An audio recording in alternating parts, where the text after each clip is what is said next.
Bonjour à toutes et à tous, bienvenue sur lecambrésien.tv. Alors cette semaine au programme, on va essayer de parler anglais, enfin du moins, on va essayer, et surtout parler d'une action menée par la ville de Cambrai lors des commémorations du centenaire de la bataille de Cambrai avec la mise en place de cours d'anglais gratuits pour les acteurs du commerce, du tourisme, mais aussi de tous les Cambrésiens intéressés.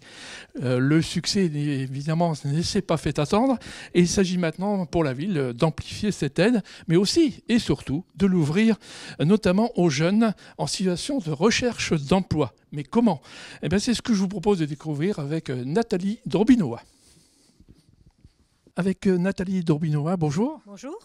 Déjà vous présenter ? Oui, bonjour, je suis donc conseillère municipale déléguée à l'emploi et la formation. Alors dans ce cadre-là, la ville a donc mené des actions envers l'emploi. Est-ce que vous pouvez déjà en résumer quelques-unes, notamment celle d'aujourd'hui, puisque nous sommes à la mission locale ? Alors on démarre en fait, la municipalité depuis quelques années a décidé de mettre en place des actions un peu innovantes, à peu près en moyenne tous les 2 ans. Donc on a déjà mené quelques actions sur le handicap par exemple. Depuis une petite année, nous avons décidé de nous lancer sur ce vaste thème qui est l'emploi. Et nous nous faisons accompagner par un cabinet conseil pour pouvoir répondre à la demande des employeurs qui sont en recherche de main-d'œuvre, mais aussi aux demandeurs d'emploi qui recherchent un emploi. Voilà, donc dans ce cadre-là, le but de la municipalité n'est pas d'aller faire ce que font déjà très bien les autres partenaires, mais de venir en appui sur des actions un peu innovantes. Celle qui nous préoccupe aujourd'hui, c'est de partir d'une action qui a été mise en place par la municipalité à l'occasion du 8 centenaire de la bataille de Cambrai. Nous avons proposé des cours d'anglais aux personnes qui le souhaitaient, que ce soit des professionnels ou des habitants de la ville, pour pouvoir correspondre avec les Anglais que nous allions recevoir. Cette action a été réellement un vrai succès. Et on s'est dit que dans le cadre de notre action sur l'emploi, on pouvait peut-être partir de cette expérience pour pouvoir proposer à des jeunes de se perfectionner dans cette langue ou tout simplement de se former. Voilà, tout à fait, pour pouvoir aussi avoir un plus pour accéder à l'emploi. Alors aujourd'hui, donc, il y a un partenariat qui va être mené avec la mission locale.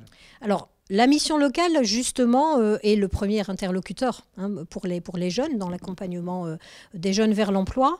Nous avons depuis quelques mois maintenant des salles qui sont mises à disposition de la mission locale dans le cadre avec l'EPID pour justement accompagner des groupes de jeunes dans l'insertion professionnelle.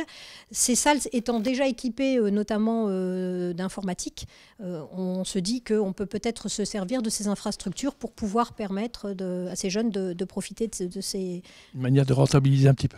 Mais voilà, et puis je pense que c'est un beau partenariat. C'est vrai que la sélection va bientôt commencer. Oui, quand est-ce que ça va démarrer ? Alors là, nous démarrons, la mission locale commence sa sélection et les cours vont démarrer de façon assez intensive à partir de septembre. Nous partons plutôt sur un principe de 3 heures par semaine. Alors on est en train de caler, tout n'est pas complètement figé, mais pour pouvoir justement permettre à plusieurs groupes de pouvoir bénéficier de cette action. Je pense que les cours seront tôt le matin et tard le soir, justement quand les groupes de la garantie jeune n'occupent pas déjà les salles. Bien, écoutez, merci de toutes ces explications. On va aller tout de suite voir la partenaire de cette opération, Madame Bronski.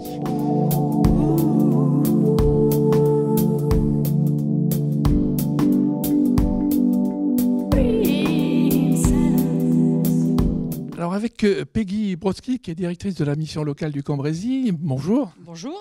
Alors on est ici dans les locaux près de l'EPID, à la caserne Mortier, et on y fait quoi dans ces locaux ? Alors la mission locale a eu un projet porté par l'État de développer la garantie jeune. Il nous a donc fallu d'autres locaux et on met en place ici ce dispositif garantie jeune, qui est un accompagnement des jeunes de 18 à 25 ans. Sur la partie l'accompagnement différent de la mission locale, c'est le collectif. Mise en place de sessions collectives pendant 6 semaines avec les jeunes pour travailler sur leur savoir-être, leur posture. L'objectif après à terme, c'est bien sûr de les amener à l'emploi ou de travailler un projet professionnel sur la formation. Alors, dans ce cadre-là, il y a peut-être un partenariat qui a été mis en place avec la ville et qui va démarrer. Oui, tout à fait. Donc, on a été aussi sollicité par la ville qui souhaite mettre en place des cours d'anglais pour les jeunes. Et donc, les jeunes suivis par la mission locale pourront en bénéficier, les jeunes Combrésiens. Et on a proposé d'avoir cette cette logistique, notamment des salles et l'équipement informatique, à mettre à disposition pour cette action de la ville. Donc une bonne action envers les jeunes qui vont donc apprendre un peu d'anglais. Très bonne action qui vont leur permettre bien sûr d'avoir les connaissances en anglais. On sait que dans tout métier aujourd'hui, c'est pas forcément le tourisme, mais dans tout, cette langue anglaise est nécessaire. Et les réseaux sociaux leur facilitent aussi. On souhaite la recherche numérique. On va tout de suite aller voir une professeure d'anglais qui va donner ses cours. Merci. Avec Magali, qui est professeure d'anglais, on va parler donc de cette initiative qui est née, je me rappelle en tout cas, lors de la préparation du centenaire de la bataille de Cambrai. Exactement. Est-ce qu'on peut raconter un petit peu comment ça s'est passé ? Eh bien, nous avons décidé de proposer aux Cambrésiens de prendre quelques cours d'anglais pour améliorer leur niveau d'anglais, pour pouvoir profiter de leurs connaissances et les mettre à profit au service des Anglais qui étaient censés venir nous rendre visite pour ces commémorations. Oui, il y a eu énormément de monde, plus de 3000 Anglais, donc ils ont été accueillis avec des gens qui avaient appris quelques mots d'anglais. Quelques mots, quelques phrases, et qui avaient surtout montré beaucoup de motivation pour améliorer leur anglais, et qui étaient très motivés pour accueillir tous ces Anglais. Alors, ils étaient combien et vous êtes combien aujourd'hui ? Nous sommes à peu près 70 et nous sommes en gros répartis sur 6 groupes. Avec donc 3 professeurs de l'éducation nationale qui travaillent dans ce cadre. Exactement. Et nous sommes répartis le mardi, mercredi, jeudi, vendredi et samedi. Comment se passe le cours exactement ? C'est, je suppose, beaucoup plus pratique que dans l'enseignement scolaire classique. Alors nous essayons de faire en sorte que ce soit très convivial, que les personnes qui sont présentes aient envie de participer et puissent ressortir à la fin de chaque cours avec un petit bagage. En général, nous travaillons par thème. Par exemple, quand je vais au restaurant, quand je vais au magasin, quand je vais faire du shopping, quand je vais à la pharmacie. Et tous ces petits thèmes sont abordés de manière à faire en sorte qu'à la fin du cours, ils ressortent avec un petit bagage, une sorte de kit de survie pour être plus à l'aise en situation réelle. Donc vous les mettez en situation, ça se passe par des petits jeux, des jeux de rôle ? Oui, exactement. Alors on commence par revoir un petit peu de vocabulaire, puis ensuite très vite on leur fait pratiquer des phrases et on les met en situation pour essayer de faire en sorte de les obliger à parler. C'est ce qui reste le plus difficile. Donc c'est forcément ouvert à tous ? À tous, quel que soit le niveau, quel que soit l'âge, et en général, ça fait des mélanges assez sympathiques. Alors aujourd'hui, s'il y a des Cambrésiennes et des Cambrésiens qui seraient intéressés, ils se renseignent, je suppose, à la mairie ? Exactement, c'est la mairie qui gère, c'est la mairie qui va décider de la suite des événements, et c'est comme ça que, je pense, on pourra attirer le maximum de personnes. Alors on pense évidemment refaire une nouvelle session à partir de septembre. À partir de septembre, on attend de voir les personnes intéressées. On a déjà fait un sondage. Beaucoup de personnes sont intéressées. On attend donc voir septembre pour la suite des événements. Eh bien, merci donc Magali pour tous ces renseignements. Maintenant, on va peut-être jouer nous aussi un jeu de rôle, si vous voulez bien. Vous allez me traduire ? Oui, bien sûr. Alors maintenant, ce magazine est terminé. This interview is now over. On se retrouve bien sûr la semaine prochaine. See you next week. Passez le bon week-end. Have a nice weekend. Bye bye. À l'agenda de la semaine, tout d'abord le festival American Journey qui débute ce vendredi 25 jusqu'au dimanche 27 mai.